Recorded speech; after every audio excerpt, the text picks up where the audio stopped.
안녕하세요. 수의학 심증 레뷰 팟캐스트에 오신 것을 환영합니다.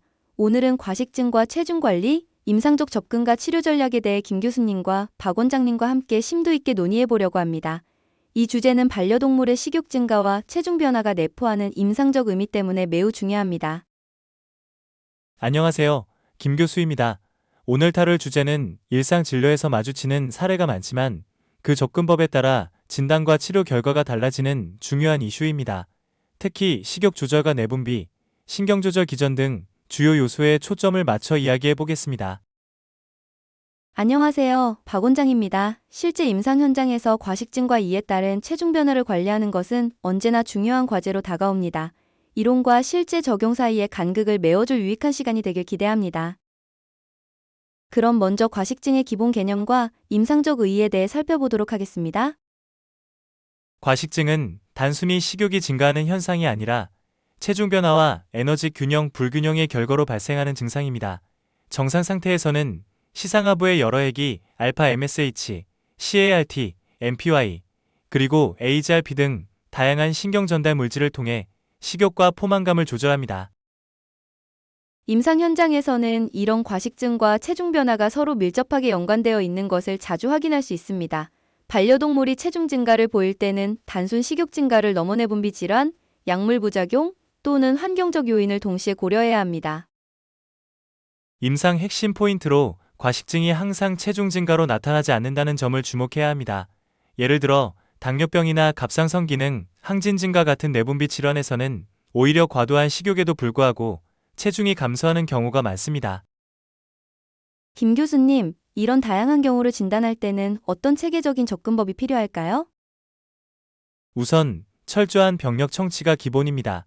반려동물의 나이, 성장 단계, 임신 가능성, 식이 변화 및 환경적 스트레스 등을 꼼꼼히 조사해야 합니다. 이후 체중 변화 추이 확인과 기본 전열 구수, 생화학 패널, 소변 검사를 통해 내분비, 소화기 또는 신경계 이상 여부를 평가하게 됩니다. 현장에서 저는 항상 체중 추적이 중요하다는 것에 실감합니다. 이를 통해 내분비 질환이나 소화기 문제를 조기에 선별할 수 있으며 검사 결과에 따라 추가적인 진단 검사를 진행하는 것이 필수적입니다. 또한 약물 부작용도 간과할 수 없습니다. 글루코코리코이드, 항히스타민제, 심지어 일부 항경련제와 같이 다양한 약물이 식욕 증가를 유발할 수 있으므로 양력 조사도 매우 중요합니다. 그렇다면 반려동물의 식욕을 조절하는 내분비 인자들에 대해 좀 더 설명해 주실 수 있나요? 물론입니다. 예를 들어 POMC에서 유도되는 알파 MSH와 카트는 식욕 억제 역할을 하고 반대로 MPY와 AGRP는 식욕을 촉진합니다. 이들 물질의 균형이 깨지면 과식증이 발생할 수 있으며 임상에서는 호르몬 검사와 혈액 검사를 통해 그 균형 상태를 파악할 수 있습니다. 실제 사례로 당뇨병이나 쿠싱 증후군 환자에서는 PUPD 증상과 함께 체중 감소가 나타나는 경우가 있습니다. 이러한 소견은 병력 및 신체 검사와 함께 필수적인 진단 검사를 진행하게 하는 중요한 단서가 됩니다. 임상 핵심 포인트로 검사 결과를 해석할 때 개와 고양이처럼 종마다 또는 품종마다 내분비 수치의 기준치가 다를 수 있음을 염두에 두어야 합니다. 이로 인해 맞춤형 진단 전략이 필요합니다. 치료적 접근에 대해서도 말씀해 주실 수 있을까요? 특히 초기 치료 선택과 용량 조절 측면에서 궁금합니다. 치료 전략에서는 근본 원인을 규명하는 것이 최우선입니다. 생리적 원인인 임신이나 성장기라면 식사량 조절로 충분할 수 있지만 병리적 원인의 경우에는 약물 치료를 통한 내분비 조절이나 영상 검사 및 호르몬 검사를 통한 정밀 평가가 동반되어야 합니다. 실제 진료에서는 코신증후군 환자처럼 치료 후에도 여전히 과식증이 남아있는 경우가 있습니다. 이럴 때는 보호자와의 긴밀한 소통과 정기적인 체중 및 임상 상태 모니터링이 필수입니다. 복잡한 사례에서는 CT나 MRI 같은 영상 진단과 추가 호르몬 검사가 요구됩니다. 이러한 체계적인 접근법이 결국 임상 핵심 포인트로 작용하여 환자 맞춤형 치료 계획 수립에 도움을 줍니다. 보호자와의 소통도 중요한 부분으로 들리는데요. 임상에서 보호자 상담은 어떤 방식으로 이루어져야 할까요? 보호자와의 효과적인 소통은 환자 관리의 기초입니다. 반려동물의 식습관, 체중 변화, 그리고 행동 변화를 체계적으로 기록하고 공유할 수 있도록 도와주는 것이 중요합니다. 이를 통해 보다 정확한 진단과 치료 계획 수립이 가능합니다. 최근에는 인공지능과 빅데이터를 활용한 환자 상태 모니터링 기술이 주목받고 있습니다.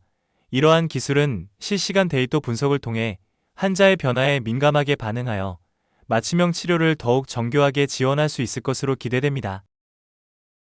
현장에서 새로운 기술 도입은 도전적이지만 동시에 기존의 진단 및 치료법을 보완하는 데 큰 도움이 됩니다. 작은 개선들이 결국 환자의 삶의 질 향상으로 이어지는 중요한 요소라고 생각합니다. 요약하자면 과식증과 체중 변화 관리는 철저한 병력 청취, 신체 검사, 그리고 필수 검사를 바탕으로 내분비 및 소화기 이상을 선별하는 체계적인 접근이 핵심입니다. 이러한 임상 핵심 포인트를 이해하고 적용하는 것이 성공적인 치료의 열쇠라고 할 수 있습니다. 오늘은 과식증과 체중 관리, 임상적 접근과 치료 전략에 대해 깊이 있게 알아보았습니다. 정말 풍부한 정보와 임상적 인사이트를 얻을 수 있었는데요. 마지막으로 오늘의 내용을 간단히 요약해 주시겠어요? 오늘 우리는 과식증의 정의와 그에 따른 체중 변화, 그리고 이를 진단하고 치료하는 체계적인 접근법에 대해 논의했습니다. 특히 내분비 조절 기전과 반려동물의 개별적 특성을 고려한 맞춤형 접근이 중요한 임상 핵심 포인트로 부각되었습니다. 현장에서 바로 적용 가능한 핵심 포인트로는 반려동물의 체중 변화와 식욕 증대를 종합적으로 평가하고 철저한 병력 조사와 맞춤형 치료 계획을 수립하는 것입니다. 이를 통해 환자의 건강 증진과 삶의 질 개선을 기대할 수 있습니다. 김 교수님, 박 원장님, 오늘 귀중한 시간 내주셔서 감사합니다. 청취자 여러분도 함께 해주셔서 감사드리며 다음 시간에는 또 다른 임상 주제로 찾아뵙겠습니다. 다음 시간까지 안녕히 계세요.